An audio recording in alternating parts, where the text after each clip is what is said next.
for yielding. Mr. Speaker, I rise on behalf of my constituents in Illinois to say as strongly as possible for myself and for them that we reject President Bush's decision to deploy more than 20,000 additional United States combat troops to Iraq. Tragically, the President and his administration are dealing with an Iraq that exists only in their imagination. Bob Herbert said it well in Monday's New York Times, quote, "We need to stop pretending that there is something sane about continued U.S. involvement in this ruinous war. We keep sending troops into the combat zone, and they keep sinking ever deeper into the ancient Middle East sand. To keep sending young people off to die in a war that everybody knows is pointless is criminal," unquote. Each time that the Bush administration has proclaimed that we must stay the course because the war has just reached a turning point, that turn has led to a dead end. May 2003, President Bush declared mission accomplished. By the end of 2003, 486 of our troops were dead and 2,408 were wounded, and yet we stayed the course in Iraq. In June 2004, President Bush said, quote, "We're handing over authority to a sovereign Iraqi government. A turning point will come in less than 2 weeks," unquote. By the end of 2004, 1,334 of our troops were killed and 10,408 were wounded, and yet we stayed the course in Iraq. In June 2005, Vice President Cheney said, "I think they're in the last throes, if you will, of the insurgency."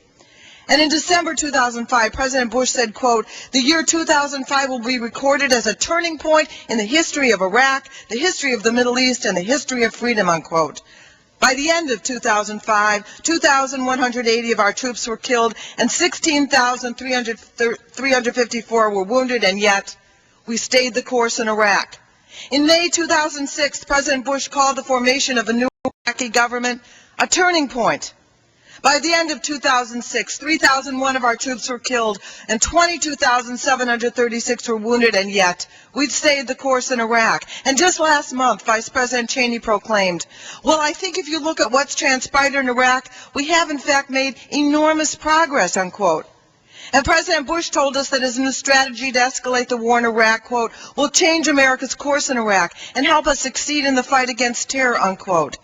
Since those remarks made just days ago, more than 120 troops are dead, and yet once again we are being asked to stay the course in Iraq. My colleagues across the aisle want to characterize this troop increase, the fourth escalation, as a new direction. But the American people know better. They recognize stay the course when they see it, and they're saying no. And the administration continues the charade that if you don't support this war and this escalation, then you don't support the troops. Shame on them. It is they who have failed to serve the troops who have served us so well. From day one, our troops were sent into the war theater without the proper equipment to maximize their safety. Families have bake sales to buy their loved ones better vests and helmets. Just last month, the Pentagon's Inspector General found that the Defense Department hasn't been able to properly equip the troops it already has with enough guns and ammunition to effectively complete their missions. That's a quote. Soldiers are short body armor, armored vehicles, and communication equipment. Imagine.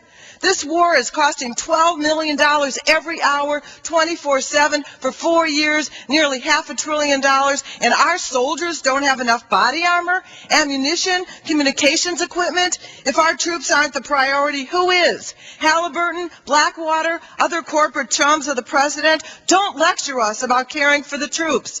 The executive director of Iraq and Afghanistan Veterans of America recently said of our returning soldiers and Marines, quote, "And when they come home, there aren't nearly enough transitional care services, job placement, transitional housing. It is just not there," unquote. $12 million an hour to wage this war, and our veterans are returning home without the proper care they need?